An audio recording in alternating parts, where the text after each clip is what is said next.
Hello and welcome to Enter the Boardroom with Newrob, the podcast exploring what makes great boards and board members.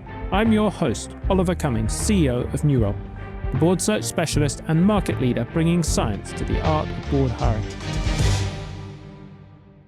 Today's guest is Adam Warby. Adam is chair of Ocado Group and CEO Emeritus of Avanade, the Microsoft-focused digital services business, which grew to 38,000 employees across 25 countries during his tenure as CEO. Previously, he was the chair of Heidrick and Struggles, and also experienced the boardroom from a rarer angle than most, having been voted out as chair of a listed company, Softwareone, following a shareholder battle. If this episode has a single theme, it's this: how authority in the boardroom is earned, tested, sometimes lost, and how board members can rebuild it. Adam, welcome to Enter the Boardroom. Thank you very much. Great to be here. I'd like to start by talking about your executive experience. And can we start with your time at Avanade, which is a 38,000 person company operating across 25 countries that started as a joint venture between Microsoft and Accenture. You became CEO during a period of rapid growth and increasing complexity. And I'm curious to hear, as you look back now, what were the key strategic choices the board faced that board members listening today can learn from? Yeah, so not many people would have heard of Avanade, but created in 2000, and I took on the role of CEO in 2008, succeeding the then founding CEO. You know, thinking back at Microsoft in the time, this is way before cloud and SaaS had really taken root. But ultimately, you know, we had this vision to become the world's best, largest integrator and leader in implementing the Microsoft platform. So the heart of the strategic choices were really trying to calibrate what was believable or not believable in Microsoft's strategy. Some people will know that, you know, there's a bit of a reputation for being right on the third version, but we were trying to sort of figure out, you know, at what pace would customers really be adopting these things. And a couple of examples just to make it real.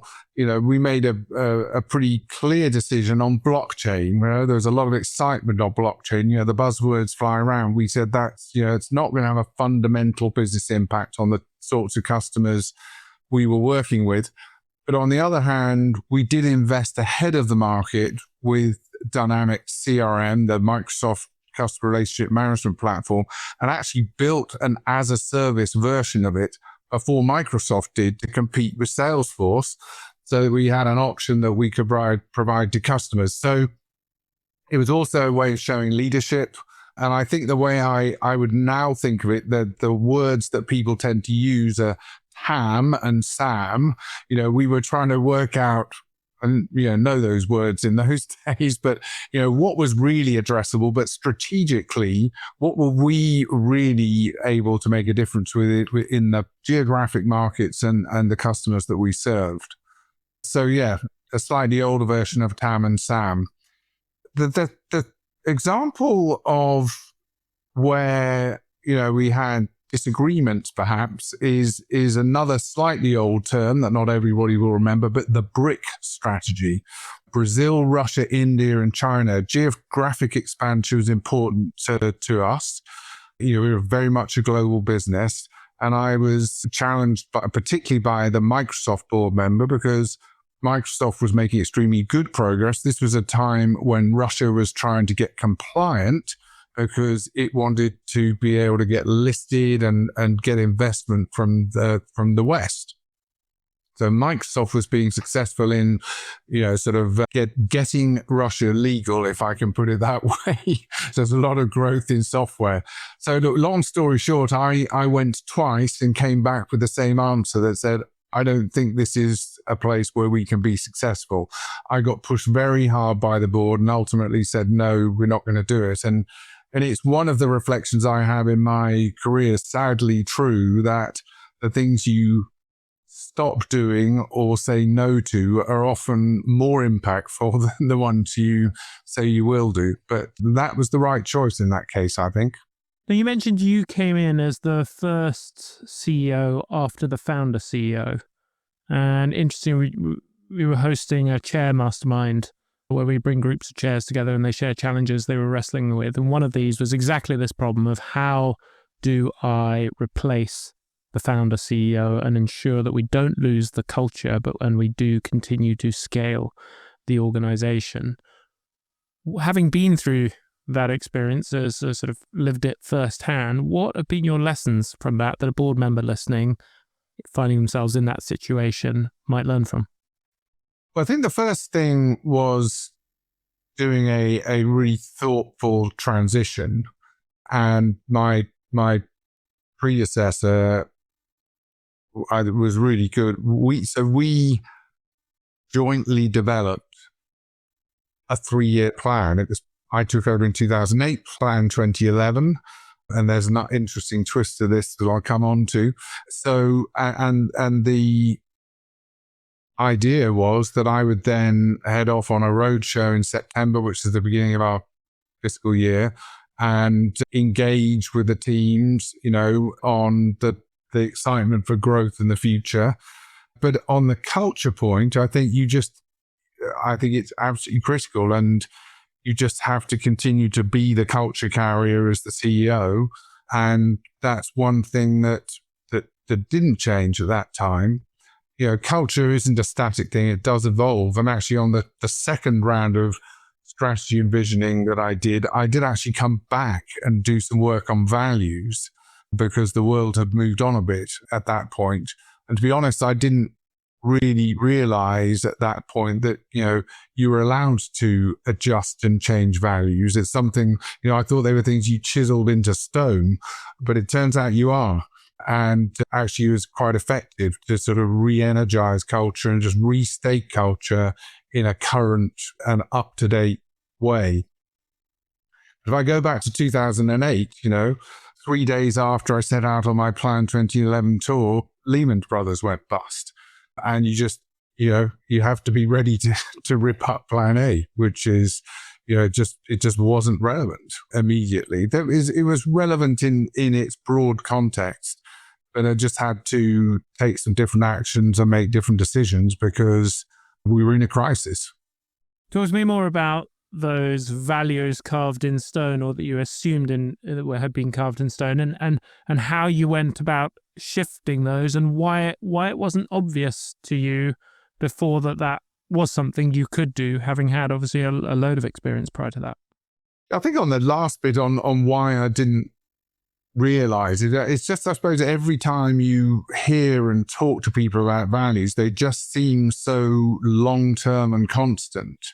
And, the permission question, it just literally hadn't sort of really struck me.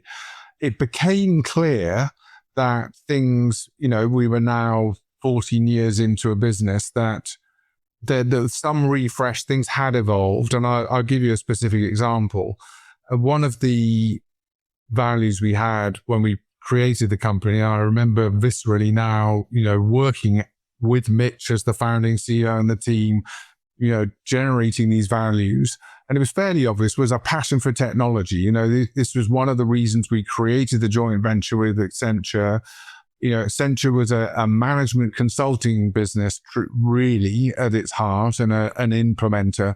But they wanted a business that would, be a technology career path for people, a technology first business. So passion for technology is the value. Fast forward 14 years, technology and passion were still at the heart of the business, but success with customers, application, innovating with that technology was what became more important, I think. So we actually pivoted that value. They got all restated with a we in front of them. There's another fun story about that. I thought that it sounded very self-serving, but it actually, I think, turns out that it does personalize things for a team. So we innovate with passion and purpose. So we took the word technology out, which is a really challenging thing to do, but put the word innovation in there.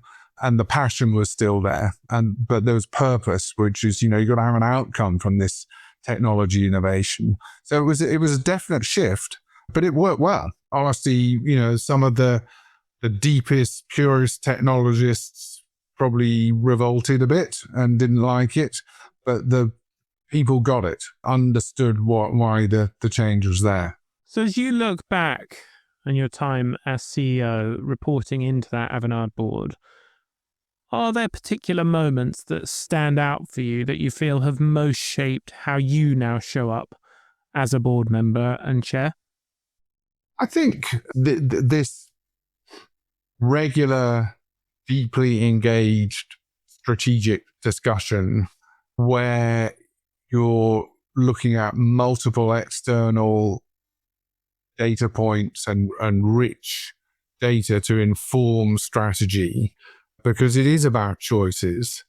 And that I think I've taken forward as the sort of core way to have really well-informed strategic discussions is to have as rich and diverse set of external signals as you can that meet your, target market, which, is generally, when you've decided sort of where am I going to play, you can generally get the base data for what the kind of opportunity is. You've then got to say, well, how is that going to evolve? What's my right to win? How is this? So I think it's that external validation, external input that would be number one from my perspective. I think the second one is talent and how fundamental it is to success. And, in 11 years as CEO, I completely turned over my team. I had one aborted attempt at CEO succession until I had a second successful go at it, and was delighted with the Maynard, who succeeded me and did an outstanding job. But, as I just spent more and more time, I think by the end, as I was able to step a little bit away from operational focus because I had other people that were able to do that. I spent 40% of my time plus on people. And, I think of all the, it's of all the topics in successful businesses, I think people will come back to. It's about the people you surround yourself with. You mentioned the aborted CEO process. Tell us more. Well, I was 7 years in, whether it's 7-year itch or or a belief that, at some point it's somebody else's term. I think in general, you've got to ask yourself those questions. And so I'm working with the board on succession, and that was at my behest. I'm a believer that you start on succession from the day you start a new job, and it's your responsibility to pass it on. And, we'd done an external benchmarking exercise with Heidrick and concluded that we should and have enough internal talent not to take the risk of betting on the best external talent we could find, because there, should always be enough of a gap between the external and internal candidates. So we're focused on internal succession, and the person that I felt was strongest turned out not to be the one that the board felt was strongest. And the issue with that is it went too far, as the board should have called it earlier, in my view, if they really felt that way. Because I would still say to this day that the person that I was backing would have been capable, but I wasn't the person that was deciding. So, that's the way it ended. And what's the lesson there for chairs and board members listening? So decide earlier, but what does that mean in practice? I think in practice it means if in your heart or gut or whatever that is, don't string the person along, don't prolong the exercise. And I think they knew that this individual was they were not going to back them ultimately. There was there was some blocker in there, which honestly to this day I don't fully understand. But again, they were the ones to make the decision, and you just need to, whatever the process is, needs to highlight that as early as possible, because it's too easy to string people along. One of the participants in one of our recent non-exec masterminds came up with this wonderful formula, which I hadn't come across at the time, for the sort of trust equation, which they boil down to being credibility plus reliability plus intimacy divided by their level of self-orientation, how much are they in it for them versus the greater good. When you think about that breakdown of trust, is there an area there that you think was the key issue, credibility, reliability, intimacy, or their level of self-orientation, or was it simply across the board? That's good. I like the formula. I think it was down the intimacy and self-orientation end of things. The credibility, this person's highly credible. They were competent. I don't think that was where the questions were. I think this is about personal interaction and self-awareness. It probably to do with humility. I think most people talk about and genuinely view, I think particularly in businesses that are services, client server leadership, customer first, upside down pyramid, you can't lead with your ego. So I think that's where the issues highlight themselves. So you've done this incredible job as a CEO of this fast growing software business. What on earth attracted you to go and share Heidrick's struggles at that moment in its evolution? Well, it goes back to that passion for people. And I think the first decision I had to make was whether I was going to go and do another exec role.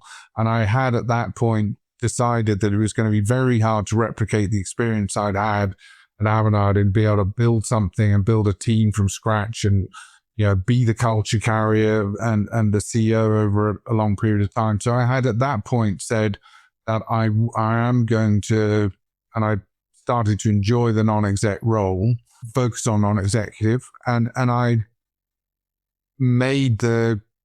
asked myself the question, what's the focus? And it was people and technology, and ideally where they came together. So on the people side, Heidrick was obvious in that I definitely felt that in a world that was being and continues to be disrupted by technology and digital transformation, that leadership would have to change, and there would be a significant amount of change in the way leaders were required to lead and work together. And then secondly, there was an opportunity for technology to make a difference to the way that was done. And, I think the reality is that is still work in progress, but to bring more science to the art of people is what we're trying to do. And I think is making progress, but still lots more to do. What turned out to be harder than you expected about sharing a professional services firm? I think two things. One is finding general managers as successors in a medium-sized professional services business is really hard, because the reward systems don't reward general management. They reward production, great service delivery, all the things that great professional services businesses are famous for. And so it's really hard to find good general managers, and you need a few of those to scale a company, to do different things. So that turned out to be quite hard. And probably the second thing is we did make and took quite a big strategic focus on trying to develop digital products and digital revenue streams. And that turned out to not be as successful as we'd hoped. Again, no regrets. We made, there's been a lot of capability and lessons learned on that's made Heidrick a better place. You take things like assessment or succession, you can get signal out of the data on people that really indicates clearly whether they're going to be, good on this sort of path, or are they ready for succession or not. It's just not industrialized or scaled yet, but it will get there. But doing that in an environment, back to the reward system, that rewards a completely different business model is really hard. And I still think hard about how we could have done that differently. Is there a sort of venture model inside an established company where you can seed and create these investments? That turns out it's easier to do in private than it is in public. And that, may well be one of the things that happens in Heidrick's next act.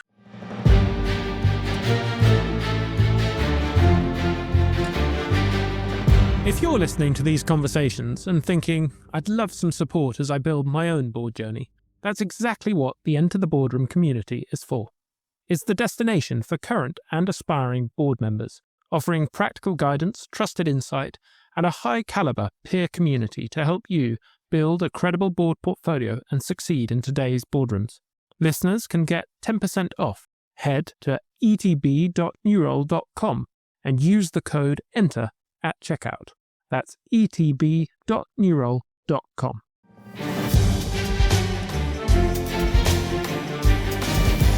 In late 2025, Heidrick agreed to be acquired in a deal which I think has just closed, hot off the press. What has that period taught you about the role of the chair during moments of major ownership change? One thing I haven't talked about, which I think is a precursor to this, was CEO succession. And actually, when that moment arrived in Heidrick and the previous CEO was ready to hire, he was a CEO who had spent his life as a partner serving the market and had stepped up to the role of CEO. And as a board, we had become clear, having gone through the lessons of the internal innovation and digital diversification being challenging, that we needed a CEO who, to use the corny phrase, would explore all routes to value creation. And we were publicly traded, and we needed somebody who was experienced in the public markets that would be able to have those conversations. Now, it turns out that's a tough thing to do in a professional services business that wants its partners to succeed as CEO. And we ended up somewhere that we had not planned, but it turned out to be an extremely good evolution of the succession idea, which was finding a very good and talented, experienced professional market CEO and promoting the senior partner that the practice would support to being president of operations. So it's just a story that I think is worth telling, that I believe every CEO succession is unique.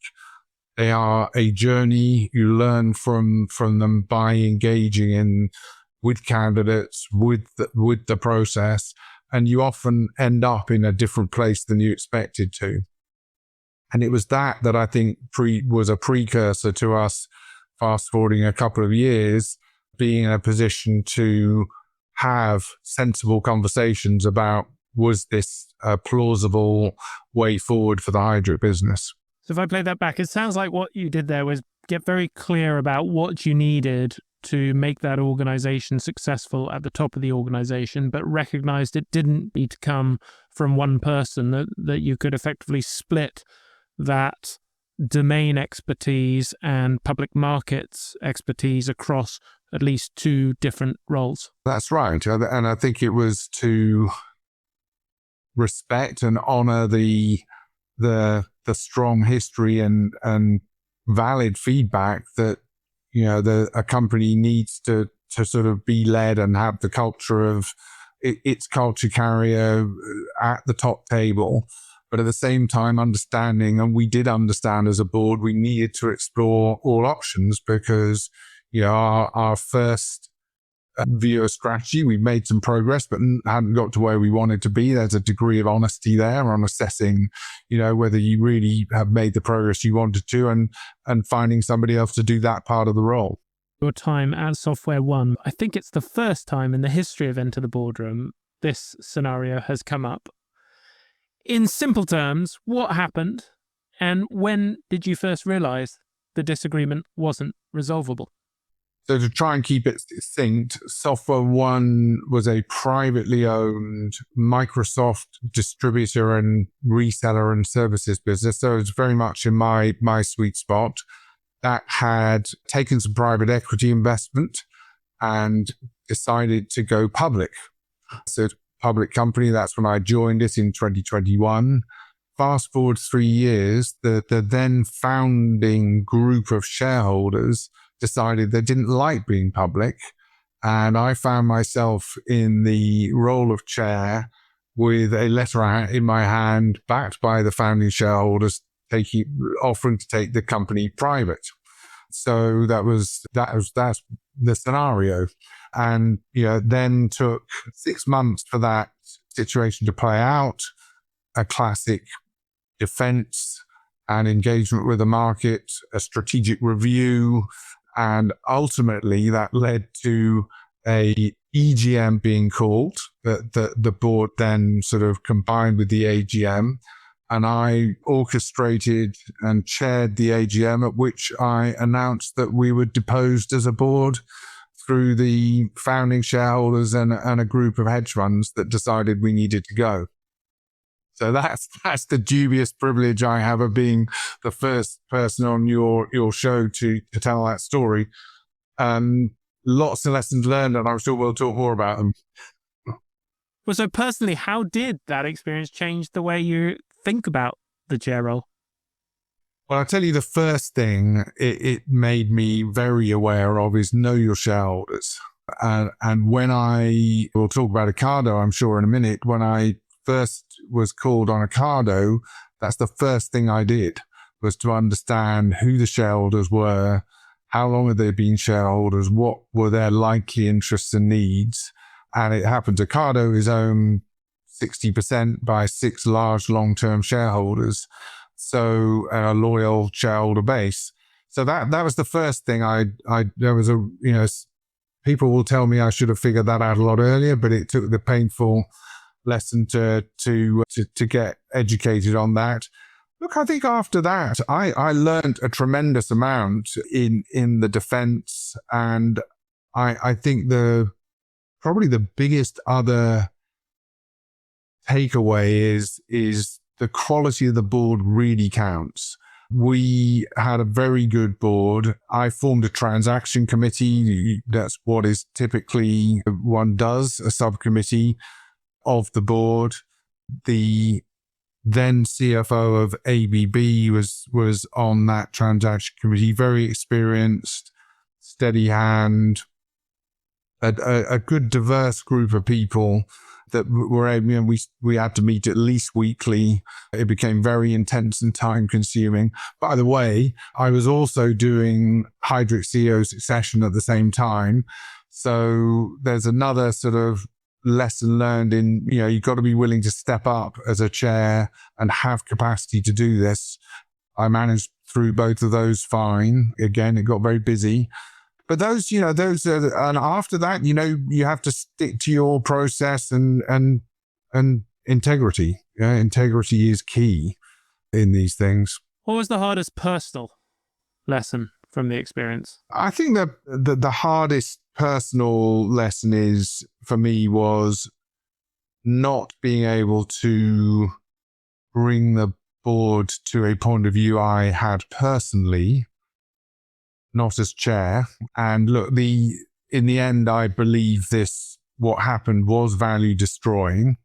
The enterprise value of the business is roughly half of what it was when this incident happened. Of course, you never know what would have happened had we stayed in place, but that's my belief.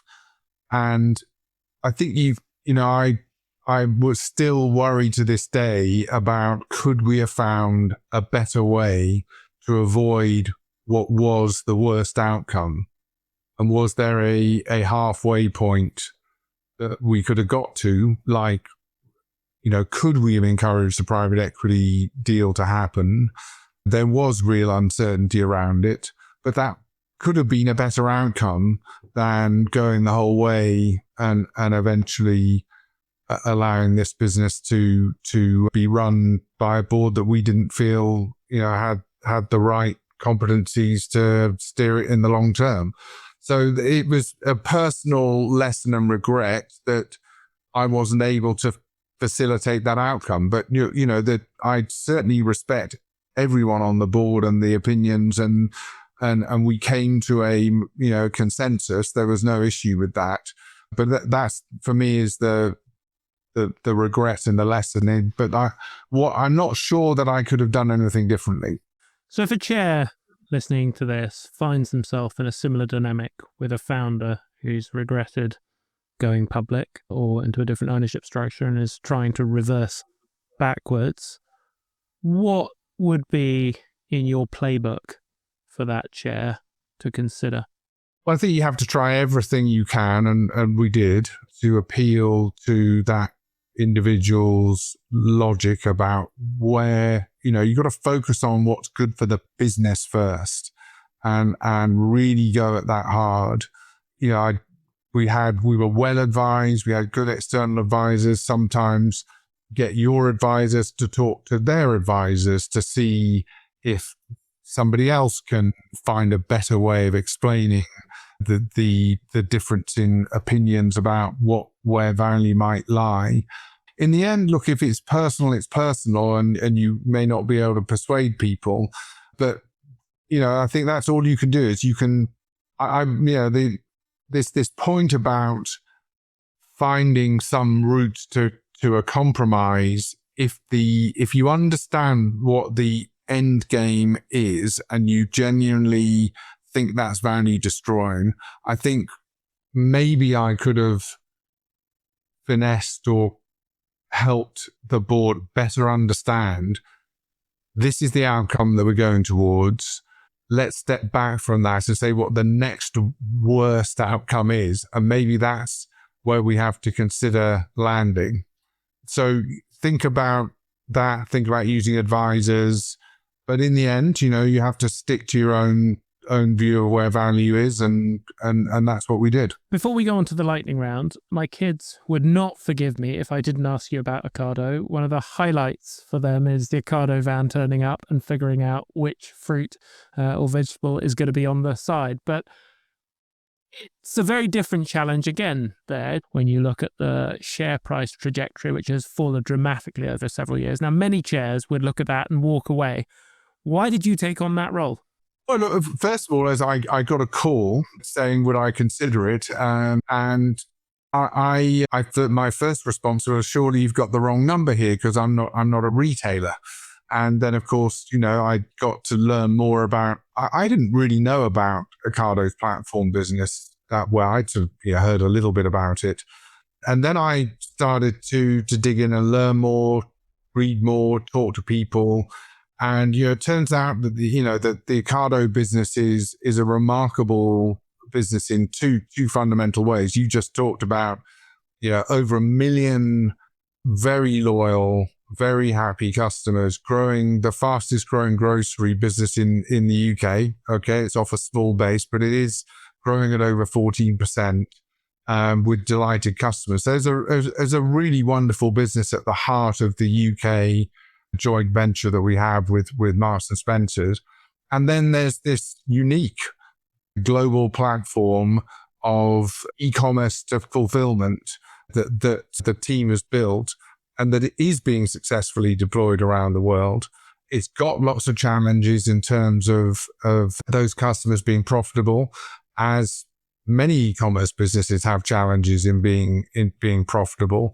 But at the heart of it, I spent time and I asked myself this question about, if you're going to work with a business, you've got to be able to fall in love with it.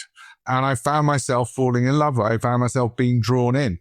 And a year in, I'm really fully drawn in. And it is a business where I think there's a lot of value. It's trapped value at the moment. I like challenges. I'm an engineer. I like solving problems. And the final thing is, can you make a difference? Can you help? Have I got the sort of experience? And it actually turns out, being a technologist, lived and worked and built a JV, I've got some relevant experiences. So I felt it could help, and here I am. So when you look ahead, what does success look like? Not just in terms of outcomes, but how the board influences that. Well, I think, for Ocado, it's, we need to see both of those businesses growing and profitable.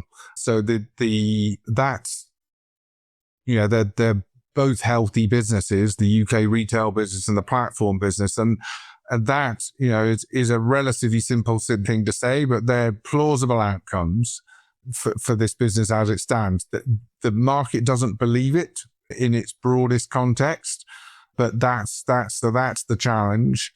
And I think for the board, it's a board that needs to and would have been successful if it can rebuild the trust in the market of the Ocado promise, particularly on the platform side. And what does that, that takes commitment, belief in real inquisitiveness, figuring out how much is today's market change versus where the original proposition was. So a highly engaged and committed board that has got the interests of its shareholders at heart for the long term.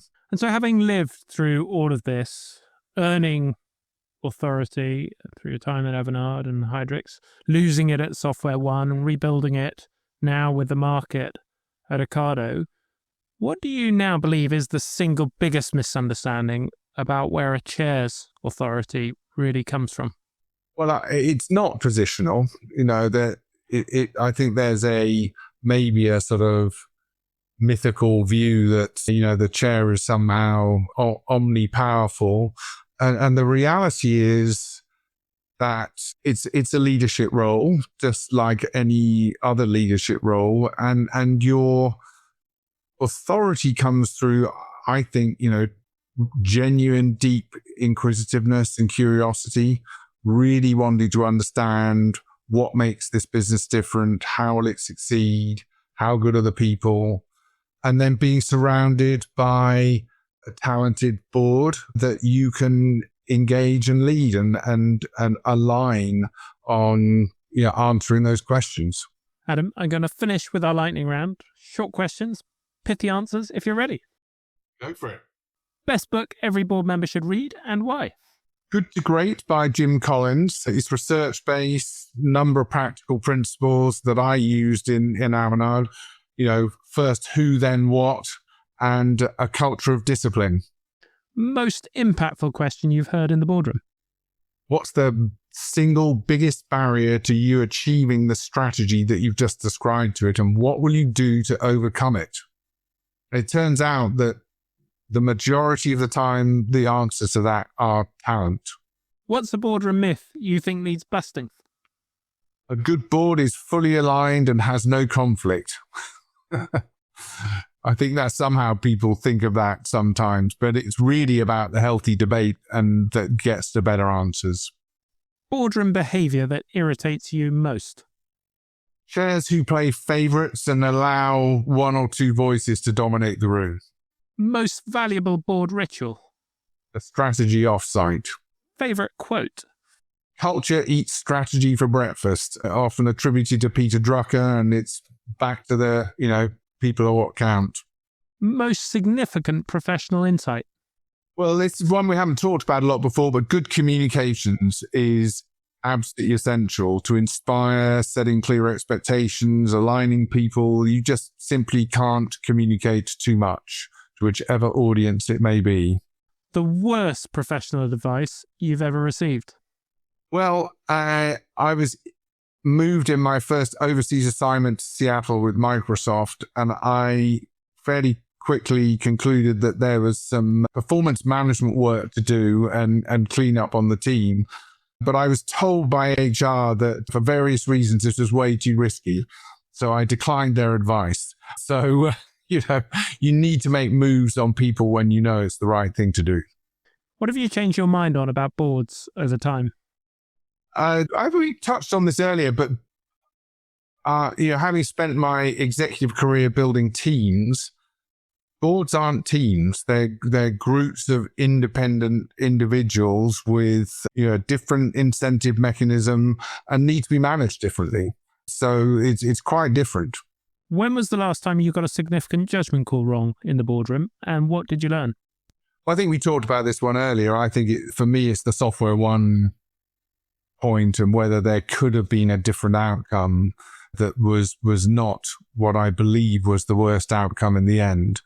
Could I have done something differently? Well, we debated it at length. Maybe to find an alternative way to engage the other side could have got us to a different place. I tried, but ultimately we ended up where we did.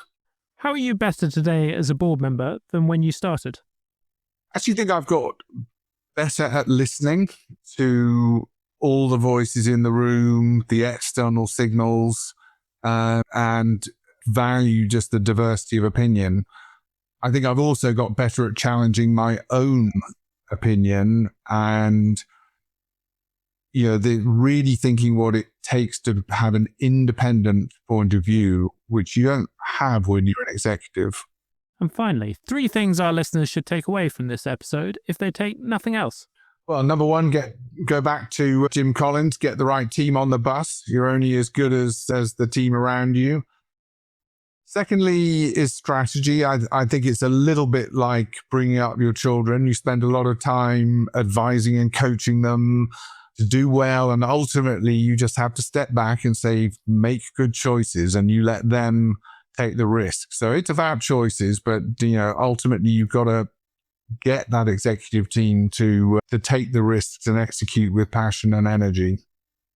And then thirdly, I'll go back to communications. It's the way to inspire people. It's the way to get people aligned and clear on what expectations are, and to tell the story, and that's why I'm very happy to do this.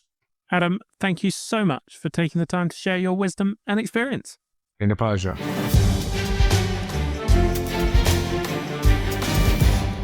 If today's guest has got you reflecting on your own board journey, Enter the Boardroom community is there to support you. Designed for emerging, developing, and established board members, the community brings together expert guidance, structured programs, peer connection, and access to real board opportunities, all without noisy networking or false promises. It's informed by New Roll's Board Insight, but focused on helping you become a stronger, more credible board member. Listeners can get 10% off. Head to etb.newroll.com and use the code ENTER at checkout. That's etb.newroll.com.